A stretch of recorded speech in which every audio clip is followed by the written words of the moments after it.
Good morning and welcome to your Farm and Home Show. I'm Kristi, Shive, and this morning we're visiting with Nelda Kemp.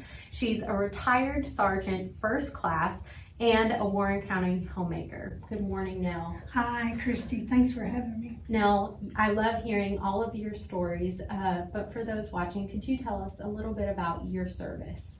Yes, I was in the service for 22 plus years, retired in 2013. I've been to several combat zones and peacekeeping missions and really had a good time. I was an ammunition specialist and saw some great people and worked with some wonderful people. Now, your service has continued here in Warren County with the Homemakers. Can you tell us some of your time with them? Yes, I'm a member of the Homemakers Stitchers Club and a member of the Anna Sandhill Club.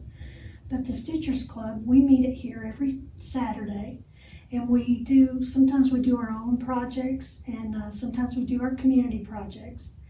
The last couple of community projects we've done was we did some memory bears for the hospice, and we've sewn clothing for the missionaries to take back and forth to Honduras, and we also did some blankets for the homeless. Now, you are here today to talk about the Quilts of Valor Foundation. Can you tell us a little bit about how you got in connection with them? I have a friend that lives in Ashland, and he's a veteran. And we've known each other for a long time. So he asked me if I could get in touch with Carolyn Elliott, and told me who she was, that she's the state representative for Quilts of Valor in Kentucky. And so when I called her, she was like an old friend. She was so nice, and what she needed was a place to hold a ceremony here in this area, because she says she has 11 quilts for 11 veterans that have been nominated in this area, and there's no Quilts of Valor group in this area.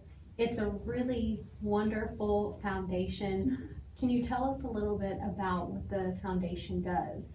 It is a foundation that was created from Catherine Roberts. In 2003, she started Quilts of Valor, and so far the foundation has awarded 359,727 quilts to veterans all over the country. Wow. Now, what do these quilts represent for these veterans?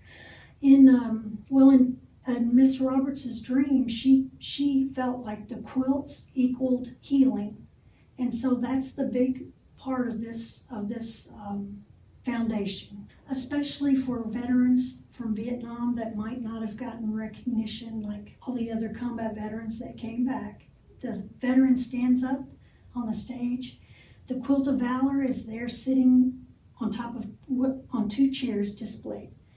Two people go around, they talk about the veteran and what he's done, and they go behind the veteran and they wrap this quilt around the veteran's shoulder. They do it to represent a hug from the country that they've spent a lot of their life defending. Now, you and the Warren County Homemakers are honored to host a Quilts of Valor ceremony. Mm-hmm. When is that going to be? That's going to be the 18th of November at 1 o'clock or 1300, whichever time you keep. We'd like for as many people to come out as possible. It's going to be nice for these veterans to be able to look up and see a supportive audience. We're going to decorate. We're going to make some food for the veterans and their families. And after the ceremony, we'll have time to visit, but it's very memorable. Yes. For both who sees it and the veteran. All right, Nell, thank you so much. You are invited to the Quilts of Valor ceremony Saturday, November 18th, 1 o'clock at the Warren County Cooperative Extension Service. Thanks for joining us today, and we'll see you next time.